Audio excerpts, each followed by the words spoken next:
السلام عليكم ورحمة الله وبركاته. أهلا بيكم متابعينا الكرام في كل مكان.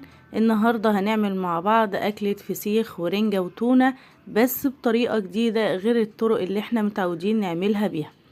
أول حاجة هنبدأ بيها تحضير التونة، وعلشان نعمل التونة محتاجين تونة قطع، وأنا بحب أستخدم القطع علشان مش بتشرب من الزيت اللي بتبقى متخزنة فيه. كمان بنصفي التونة من الزيت اللي بتبقى متخزنة فيه، احنا عايزينها من غير زيوت نهائيا، لان احنا هنستخدم معاها مايونيز وبنكتفي بالزيت اللي في المايونيز. بكسر التونة بس قطع كده علشان واحنا بناكلها تبقى القطع على قد لقمة العيش. وهنبقى مجهزين بصلة متوسطة متقطعة صغير زي ما انتم شايفين كده، لكل علبة تونة بصلة صغيرة.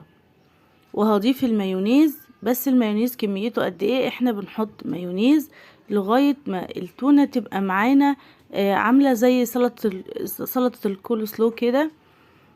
لا المايونيز يبقى كتير علشان ما يبقاش طعم المايونيز طاغي على طعم التونة ويبقى طعمها سخيف، ولا المايونيز يبقى قليل بحيث برضو يبقى الطعم متوازن في الطبق بتاعنا. خلاص كده حضرنا التونة بتاعتنا وبقت جاهزة معانا. بيتهيألي سريعة جدا وما خدتش وقت وما كلفتناش اي حاجة ولا حطينا فيها حاجات افتكاسات، كلها حاجات طبيعية، تونة ومايونيز وبصل. وكده الطبق الاول خلص معانا وبقى جاهز نحضر في الطبق التاني. الطبق التاني معانا الرنجة، هنعملها على طريقتين: الطريقة العادية اللي هي بنسلخها من الجلد بتاعها، والطريقة التانية اللي هي جديدة هنعملها مع سلطة البطارخ. وعلشان نعمل سلطة البطارخ محتاجين الكبة بتاعتنا نحط فيها بصلتين يكون حجم كبير قوي. هو المفروض لكل واحدة رنجة بصلاية متوسطة. انا معايا 3 وحدات رنجة، هحط بصلتين كبار او 3 بصلات متوسطين، وهضرب كده ضرب تقطعي لغاية ما البصل يتفرم جوه الكبة، وبعدين اضرب ضرب مستمر كده. خلاص البصل اتقطع معانا. احنا مش عايزين نفرمه ناعم دلوقتي علشان احنا لسه هنضيف عليه البطارخ بتاعة الرنجة. البطارخ ناعمة خشنة، حطي البطارخ كلها، مش بتبان خالص في السلطة بتاعة الرنجة. وهضيف مع البصل والبطارخ نص كوباية من الطحينة. جودة الطحينة وطعمها بيفرق جدا في الأكلة، ولو لقيتوا الطحينة بتاعتكم سميكة وتقيلة خففوها بمية قبل ما تضيفوها على البصل والبطارخ. كمان لكل وحدة رنجة 2 وحدة ليمونة تكون كبيرة. فانا معايا برضو 3 وحدات رنجة، فهحط 6 وحدات من الليمون الحجم الكبير اللي مليان مية. السلطة دي بتحب الليمون جدا، بتحب ان انت تحط لها ليمون كتير. وهضيف معاهم 4 وحدات فلفل رومي. انت هتحطي فلفل اخضر ماشي، فلفل الوان ماشي، انا حطيت هنا فلفل بلدي عادي بس احمر وهو في التلاجة، هيدي لون وهيدي طعم حلو قوي. هنفرم بقى فرم برضو متقطع في الاول لغاية ما كل حاجة تتقطع بالشكل ده. نجمع كده جوه الكبة بتاعتنا علشان كله يتفرم زي بعض. دلوقتي بقى هفرم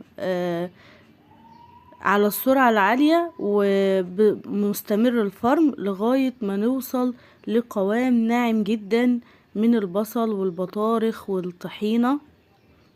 بصوا زي ما انتوا شايفين كده، وزي ما قلتلكوا لو لقيتوا الطحينة تقيلة معاكوا خففوها بمية قبل ما تضيفوها على البصل والبطارخ. دلوقتي احنا قطعنا الرنجة. بصي بنفتت الرنجة، بنفتتها قطع كده علشان تشرب من الخليط. طبعا كل كمية رنجة نقطعها نقلبها في الخليط الاول ونرجع نضيف كمية تاني علشان كل الرنجة اللي نحطها تبقى متغلفة بالخليط.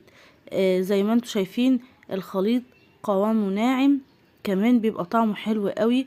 بتاكليه كده بالعيش بتطلع معاك قطعة الرنجة مع الخلطة بتاعة البطارخ والطحينة والفلفل والبصل، بيبقى طعمها جميل قوي. وكده برضو الطبق التاني جهز معانا.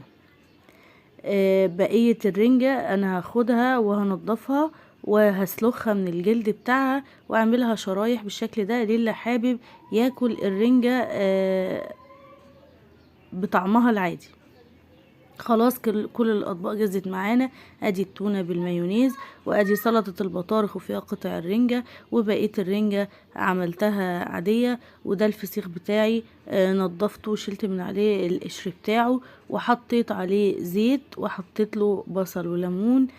ممكن بقى بصل اخضر، لو ما عندكوش يبقى البصل العادي نقطعه شرايح ونحطه في ميه وخل مع عيش سخن بقى جاي من الفرن. وجبة تحفة جميلة. ممكن تقطعوا خيار، ممكن تحمروا بطاطس، ممكن تقطعوا جزر جنبها للي بيحب. انا مش بحب احط خيار وجزر معاها.